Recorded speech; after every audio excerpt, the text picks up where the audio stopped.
Dead by Daylight came out in 2016, and it might seem weird that I'm making a review on it in the year 2025. Well, the game has changed a lot over the years, and honestly, I've been playing a good amount of it recently. When I first bought this game back in 2016, it felt like this genre was very fresh. I don't really remember any other games that were quite like it. The originality of DBD is what initially led me to buying it. The concept was just fantastic, and I was eager to try it out with my friends. However, the launch experience was really lacking. And I'm not really surprised that I only clocked in probably 10 hours before I quit the game. One of the biggest reasons why is because it was just super dark and the visibility was just awful. The game was trying to focus a lot more on the horror aspect, which I do think was something good for the short term since it was trying to get some jump scares out of people. Yet the replayability was just not there. It was very difficult to see what was going on your screen. The game was filled with bugs, it felt really janky, and it just lacked polish.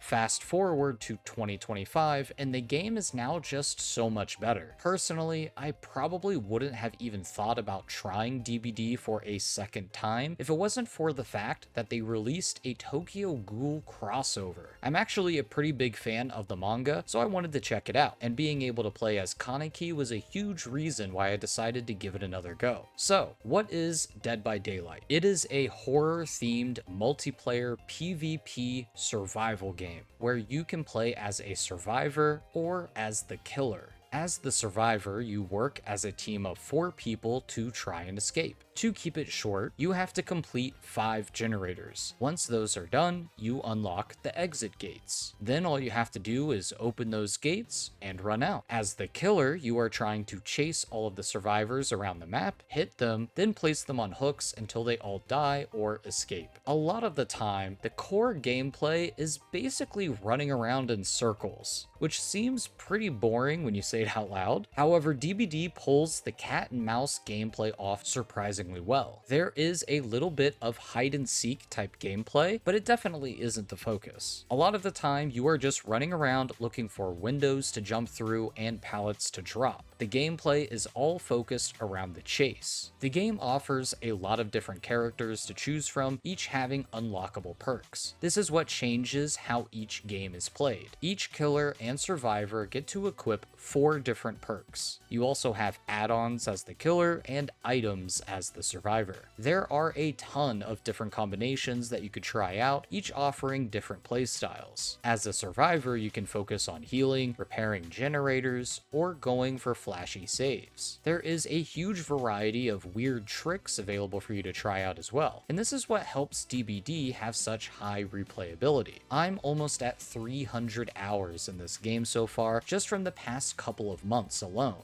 And I attribute that to just trying out so many different builds. Of course, there is a lot of playtime necessary to grind and unlock all of these perks, which could be a good motivator to keep you invested into the game. Overall, having a high amount of customization to how you want to play is a really good thing, and it is always a lot of fun. The biggest downside I would have is that unfortunately a lot of these perks are behind a paywall. You have to pay real money instead of the free currency to unlock a lot of characters. And while that may not be a big deal to some people, it feels pretty brutal for the new player experience. Just starting the game up again like I did, the learning curve was pretty harsh, and not having a lot of stuff unlocked was a factor. There are a lot of characters and abilities that I had to buy, and if I didn't want to fork over the cash, then I was stuck using only free-to-play perks, and they were just not that powerful, meaning the games just felt way tougher. Each character is $5 to buy, and there are a lot of characters that you can only get by spending real money. You can grind the free in-game currency called shards, and you can spend these shards to unlock some of the characters. However, currently there are 15 killers that you can only get by spending real money and no other way. Each of these killers comes with 3 perks, so in total that's about 45 perks that you will be missing out out on, and that is not including the survivors, that is just the killers. Now, you can probably be just fine and manage playing the game without spending all of your hard-earned money. However, some of the perks you unlock are just good. Some of my friends who play this game a ton always kept telling me, I gotta buy Bubba.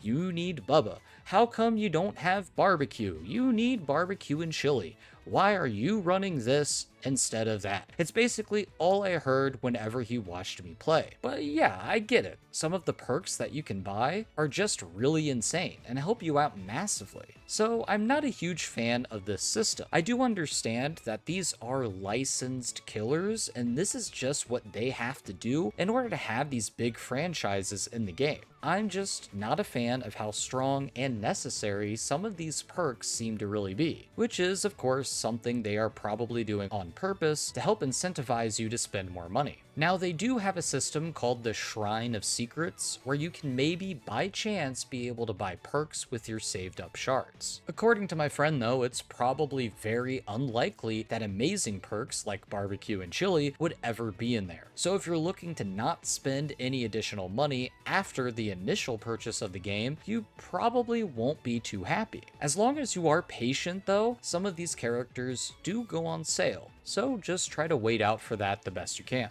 Overall, the game is pretty fun, and it has a high amount of replayability thanks to the large amount of characters to choose from with all the different loadouts that you can customize. I would say that this is one of the best games of this genre out there. A lot of horror multiplayer games tend to fail for numerous reasons, but DBD is still going very strong. It has a lot of recognizable horror characters, so if you are a fan of certain franchises, you will enjoy that. I do think that the learning curve for this game is a bit harsh. It is difficult when you first start out. I personally felt like I wasn't doing anything right until probably the 50 to 60 hour mark. One of the reasons why I felt that way also was probably because I just needed to grind a ton of the in-game currency to unlock new characters and unlock the new perks. Besides that, one of the only major downsides that I have with this game is the community. Some people take this game way too competitively and are really toxic. Sometimes whenever you play as the killer, you just get bullied. It can be really frustrating when you play against 4 survivors who are all in Discord making comms. They just stun you and flash you again and again. They are just there to make you miserable and teabag the entire time. These kinds of games happen, and it does make you want to uninstall completely. Playing against one single bully squad is reason enough to just quit the game. It might seem like I'm exaggerating, but trust me, you experience this for yourself and you will understand. The game goes for only 20 bucks on Steam, but it does go on sale for 50% off, so it's definitely worth the 10 bucks if you ever see it on sale. You can get a lot of entertainment and quite a few hours out of this game thanks to the high replayability. Overall, I would rate this game a 7 out of 10.